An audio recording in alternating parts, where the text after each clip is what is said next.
Hi everyone, Bonnie here, and this video is a video response to annmaddox.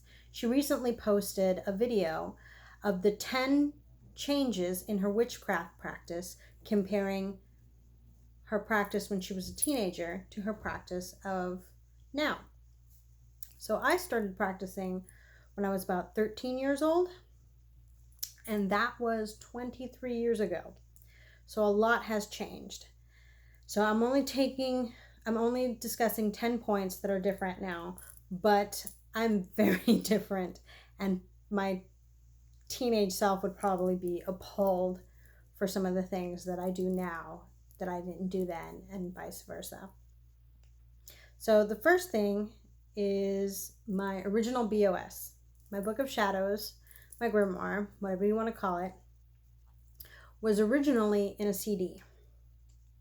I kept everything on the computer. I typed everything in the computer, and then I would burn it to the CD. So I have a CD somewhere. We've moved so many times, I don't know. Of all of my spells, all of my research, everything. But what I did was I printed out the ones that I would still use and wrote it all by hand. And to this day, I still write everything by hand. I don't record keep like some people do, where they do elaborate, not reenactments, but transcribe everything that happened on a book. I've never been good at that. But like if there's a spell that I want to use that I really like, that worked really well, I'd put it in my grimoire or my Book of Shadows. Back then, it was everything. Everything. And that's been compacted now to just a regular notebook. The next thing that's different is using blood or sex magic.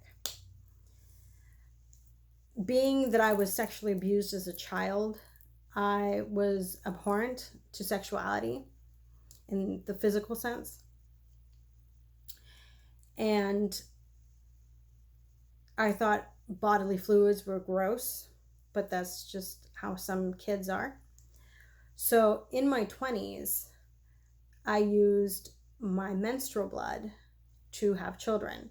And it worked really well, because after my fourth child, it was found out that I have endometriosis and I only had one functioning ovary.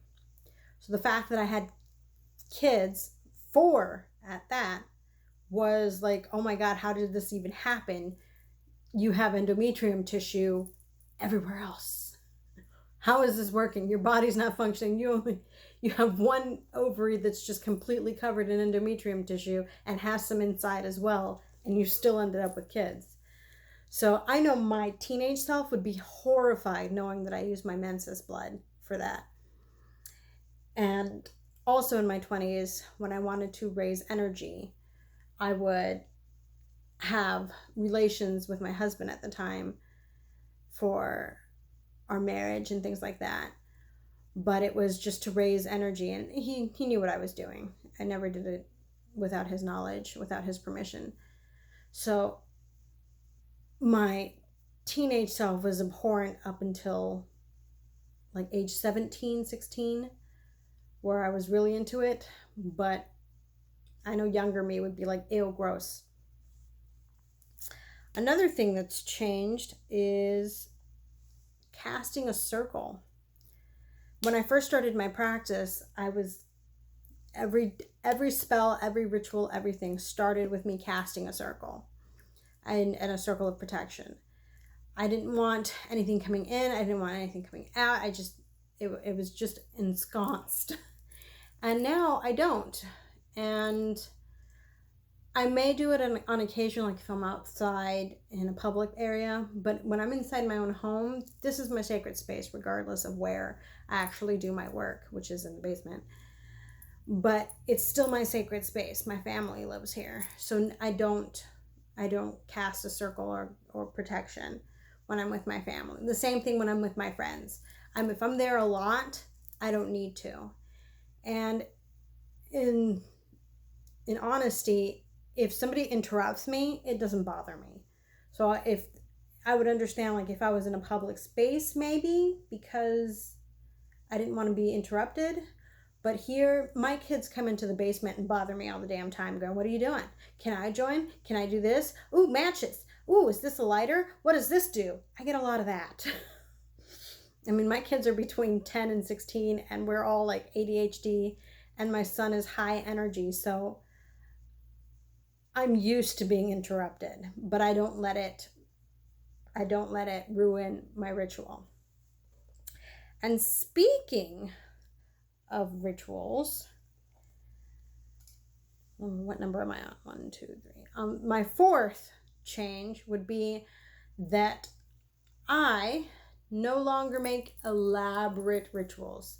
I don't have to be like, oh, mother something something, I call upon the, I don't. It's not that. No. I prefer to just use the words that come into my head at the time that I'm doing the ritual, and I just kind of think about or look into my book of shadows for correspondences. But it's very simple now. It's not elaborate. I don't have 10 million. You've seen my altar tours.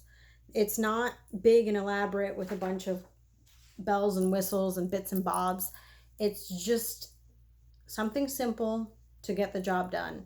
It's straightforward. It's not complicated.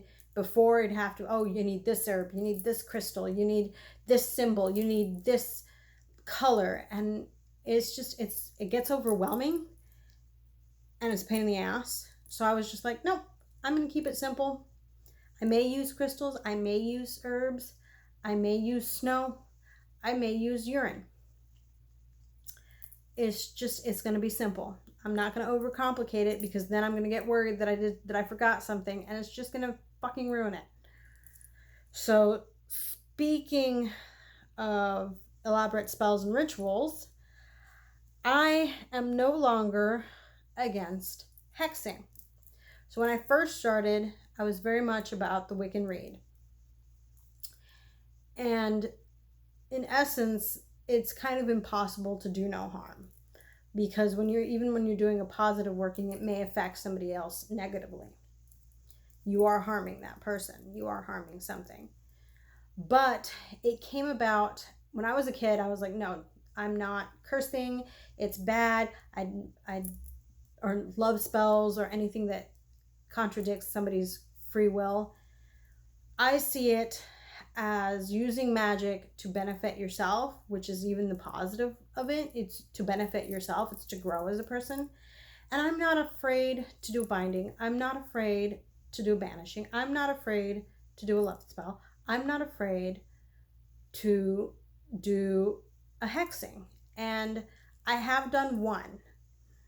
While it's always in my back pocket, I don't do it every day. There's no necessity for it, but it was necessary on the day that I made the last one. This was years ago, and it was about one of my best friends' ex-husband. He was trying to take the kids away, and he's a meth addict. So I've done it before, and it's worked, and that's all I need. But it's still in the back burner. I'm not afraid to pull out the big guns to fight somebody off. It's only when it's necessary. The sixth thing that is different is my need to teach or be in a group. When I first started, of course, I was 13, but I didn't get an opportunity to be in a group until I was about 16 years old. Of course, there were other kids in my class that also practiced witchcraft, and it was mostly all Wiccan based, because that was what was available at the time. And we would bounce ideas off of each other, do rituals and spells together, things like that. And I felt it that I needed to be in a group to be a legit witch, to have a coven, to have a circle. And it was in my mind that sometimes if you wanted a circle, you had to teach. So like in the very beginning of my channel 11 years ago, that was my premise, was to teach the masses. Okay, you need this, and to get it in their heads so that way we could work together as a team. But after my late 20s, when there was a thing called Witchvox back in the day. It's no longer active. They shut it down a couple years ago. They do still have their Facebook group, and they'll post witchy news and things like that. But you can meet newcomers to the craft, old elders that you can learn from, things like that. And I lived in rural areas. Bleh. And I used it because I felt a need to be in a group. And now I'm okay being solitary. I'm fine with that. I was in a circle when I lived in Iowa 10 to 13 years ago. And it was beautiful. I loved working with all those people, and they were hilarious, and I loved them to pieces. But I like the freedom I have being a solitary, and I don't have to follow anybody's rules or anything like that. I do miss it, but I'm more comfortable now being a solitary than I was in my teens and in my 20s. So the seventh thing that's changed is my need for stuff.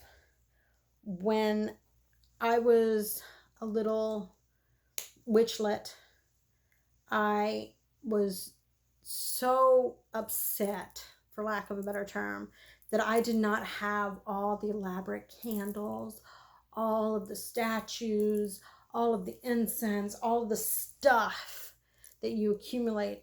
And it never occurred to me that some people accumulate that stuff over time. And the thought of having all that stuff being necessary to my practice was something that I had.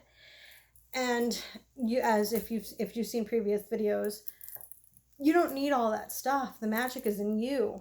You can just do everything with you. And while I do have some stuff, once I got divorced, we were moving around a lot, or I was moving around a lot, and I had to downsize all of my stuff. So I came to terms with, you don't need it all. You just need yourself. You are the most important tool. And that's one thing that's changed, because before I was like, oh, I don't have an athame, I don't have a bell, I don't have a chalice, I don't have 10 million other things that I absolutely needed at that time. And they're really not necessary. Another thing that's changed is my work with Deity. And I think my younger me would be appalled, but I rarely work with Deity. When I first started, I worked with Apollo and Artemis and the Greek and Roman pantheons. And it just progressed over the years using Greek and Roman. Oh, my allergies. I had to pet the cat.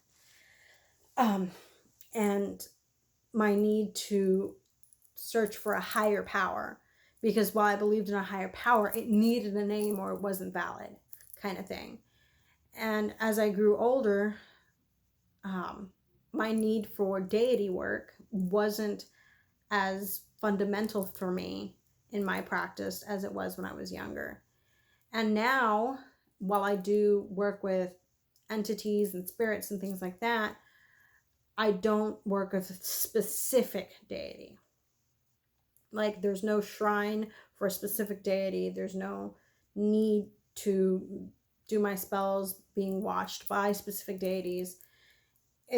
It's really, sometimes I'll work with a specific deity, sometimes not. But before, it was like everything had to be with that deity. And there was that guilt, oh, I'm not doing this right. I'm not honoring them or worshiping them correctly. And after a time, it was just like, you know what? This is all on me anyway. You're responsible for you. And lastly, oh no, not lastly. Number 9 is ancestor work. I've never been close to my family. My mom remarried when I was about 3. So I barely knew my dad because my original stepdad was military. So we moved from Puerto Rico to Washington State when I was about 2-3 years old. And I didn't really have a very close relationship with my dad. And most of our family is in Puerto Rico, and I've only visited it in the past 30 years, maybe 3 or 4 times. So thanks to social media, I can communicate with my cousins and aunts and uncles and all that, but I'm not close with them because I didn't grow up with them. So the thought of ancestor work really didn't resonate with me originally because I don't remember my grandparents. I barely remember any of my cousins. There was no closeness, or there was no familiar closeness with us. And I just grew up with just my mom and my siblings for the most part. And rarely, like, I'd talk to them on the phone every once in a while, but I don't know what my grandparents did. I don't know who my grandparents were for the longest, but I've created an altar to honor, for veneration, my ancestors who have passed. I don't have any pictures. I had to ask my parents for my grandparents' names because I didn't know them. And it's mostly just, it's kind of like, I don't know, it's not a shrine, or maybe it is a shrine. It's a lot of candles, but since I don't have any pictures, I use a black mirror with a candle up front to reflect me and my bloodline. And I ask for their blessing, kind of like how somebody would ask their parents' blessing on a marriage or something like that. But it's mostly just to acknowledge that there were people before me, and without them, I would not exist. And my younger self is probably going, why are you doing that? But it feels right to me, and that's what is important. And lastly, my younger self would probably be ecstatic about this. When it comes to my faith and my religious practices, I am out and I am proud. I wear my pentacle everywhere I go. I had to take it off because I was taking a shower. But I wear it to work. I wear it to the store. I was in a clinic for the past week, 2 weeks ago, and I had one of the techs go, I really like your necklace. And she had a triple moon goddess symbol tattooed on her arm. And I was like, I really like your tattoo. So I am out. I am proud. When I was young, I was terrified because I grew up in a very strict Christian household, and I didn't want any problems, and I was being abused by my stepdad, and I didn't want any more problems on top of that. But it gave me, being a witch gave me more confidence than what I had before. And now I don't care. If you know, you know. If you don't, you don't. If you hate me for it, more power to you. Keep on going. You don't mean nothing to me. Unless you mean something to me, I don't fucking care. Anyway, those are my 10 big changes that happened in my practice over the past 20, Jesus, it's been 23 years. 23 years. I feel old. Oh, and I just turned 36 almost a month ago. And the fireworks are going. It's July 2nd. But fireworks aren't supposed to be going until July 4th, but whatever. Anyway, I hope you have a great day. I love to hear your responses. So if you do, tag me in the video or leave it in a comment. You guys have a great day. Brightest blessings.